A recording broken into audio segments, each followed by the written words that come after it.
నా పేరు జే అనిల్ కుమార్. నా మిత్రుడు అరవింద్. మేము జిల్లా పరిషత్ ఉన్నత పాఠశాల 9వ తరగతి చదువుతున్నాం. బి కొత్తకోట. మాది అన్నమయ్య జిల్లా. ఈ ముందు కాలంలో మనం చూస్తే అంతా పచ్చగా మంచి వాయువు తీసుకొని ముందు ప్రజలంతా బాగా ఆరోగ్యంగా ఉండేవారు. ఈనాటి కాలంలో చూస్తే ఫ్యాక్టరీలు చాలా పెరిగిపోయాయి. ఎక్కడ చూసినా ఫ్యాక్టరీలు. దాని ద్వారా air pollution, water pollution, land pollution ఇలా చాలా జరుగుతున్నాయి. దీనిని నిర్మూలించాలంటే నాది ఒక ఆలోచన. ఎవరైనా ఫ్యాక్టరీని నిర్మించాలనుకుంటే ఊరికి దూరంగా ఎత్తైన గొట్టాలతో నిర్మించాలి. అలా ఫ్యాక్టరీ ద్వారా వచ్చే విషవాయువుని ప్యూరిఫై చేసి గాలిలోకి వదలాలి. వచ్చే లిక్విడ్స్ని మంచి లిక్విడ్స్ వాడాలి. అలా వాళ్ళు ఏవంటే అవి కెమికల్స్ వాడి వదలడం ద్వారా వాటర్ పొల్యూషన్ కూడా జరుగుతుంది. అలా కాకుండా వాళ్ళు మంచి కెమికల్స్ వాడితే వాటర్ పొల్యూషన్ కూడా జరగదు.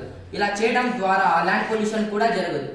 ఇలా విషవాయువును డైరెక్ట్ గా అట్మాస్ఫియర్ లోకి వదిలేస్తే ఓజోన్ లేయర్ దెబ్బతిని మనకు సూర్యకిరణాలు డైరెక్ట్ గా పడి మనకు చాలా రోగాలు వస్తాయి.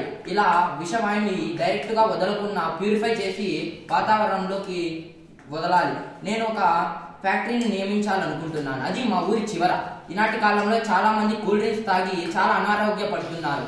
మా ఫ్రెండ్ ఒక తోటని ఏర్పాటు చేసి జామ పండ్లు, మామిడి పండ్లు, సపోటా, యాపిల్ అలాంటివి పండిస్తాడు.